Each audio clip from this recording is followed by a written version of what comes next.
don't have saving, what happens? Or if you don't know how to live a simple life and economize, what happens?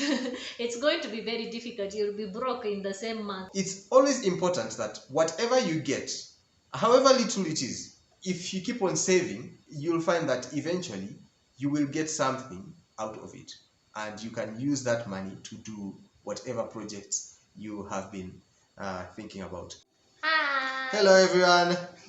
My name is Yuka. And I'm Nick from HIKARI School of Music again. Thank you for tuning in, and today in our episode we'll be talking about saving, because in years that we have been running HIKARI School of Music, we've seen a lot of things that we didn't know before, and we thought it's worth sharing with you so that you don't have to go through what we already know.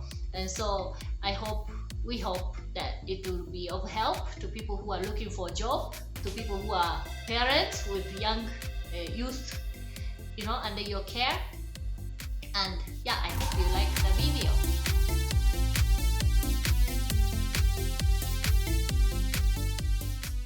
If your salary is 10k, I think your rent should be at most 4k.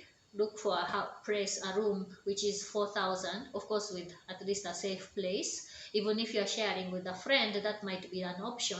You try to minimize on that cost, because rent should not be more than half of your salary. Otherwise, it will be always a struggle to pay that rent every month. And the moment, if you're not saving because you are trying to pay rent, the moment you lose that job, God forbid you lose that job, now on that same month, you'll be out of that house. You see, so you must save, and you must calculate, and you start it when you are earning very small amount, so that even when you are earning bigger check, you still have the same habit of good financial Stewardship. Stewardship, and I think it's all about management. Discipline. Discipline is the word. So nowadays I'm not so strict, but when we started and we were a young couple and we didn't have such a huge, even right now we don't have such a huge income, but we were trying to, for example, build a house, and we wanted to do many things. We used to take account of everything. Like when you buy 20 shillings spinach, I write it down. I used to write it down, and that's how we start, and that's how you save small.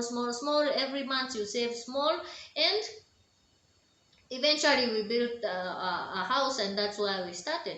You see, so I think if you think that it's impossible to build a house, it's impossible to buy this, it's impossible to invest in a car or piki or whatever, it's you who is making it impossible. You must have a good discipline. If we can do it, why is it that you can't do it? And you also have the same kind of education. What is it that is different? So like for example, myself, the first job I had was in Japan, but it wasn't, like, according to the standard of the expenditure there, it wasn't paying so well, and I had to also pay rent, which was almost close to a third of what I was earning. So I had to downsize, not really downsize, because I didn't have like such a large living anyway, but I had to economize, because I couldn't stand going for a month and I have nothing left. You worked for the whole month, and at the end of the month you have nothing left in your account, and then you are working again to get that another check. So I used to go to the supermarket to get the cabbage leaves, like the ones for outside, the one people are throwing away, and then I used to beg for those things so that I go home and use it for my cooking. Can you imagine, in Japan, in Tokyo?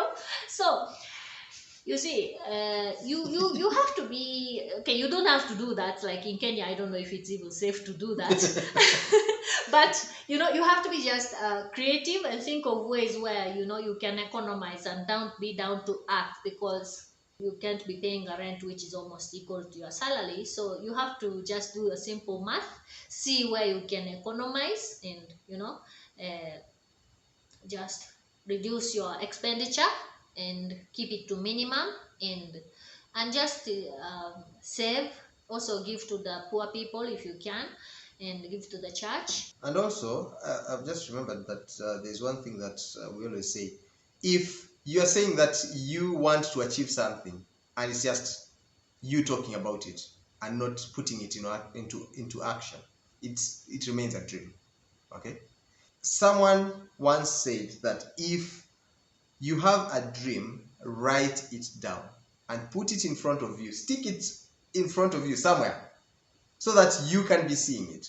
And the more you see and read about it, the more you internalize it and becomes more of a catapult, if I may call it that, so that you gravitate towards it. So if, for instance, you say, I would like by the end of a certain period of time, you give yourself a target. I would like to buy a chair. So you have to work out, okay, from my salary, I am saving this amount of money. Then I will put aside this X amount of money from the saving towards buying this chair. And so by the end of X number of months, I will have gotten enough to buy the chair. Write it down. If you don't write it down, then it just remains a dream. And dreams, well,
done, I quit. But we don't work like that. We have standards to help you to become a productive teacher in Hikari, and you just because you have decided you are quitting, all that goes down the drain. If you like this episode, let us know and comment and subscribe and share with your friends. Thank you for watching. Bye bye. See you soon.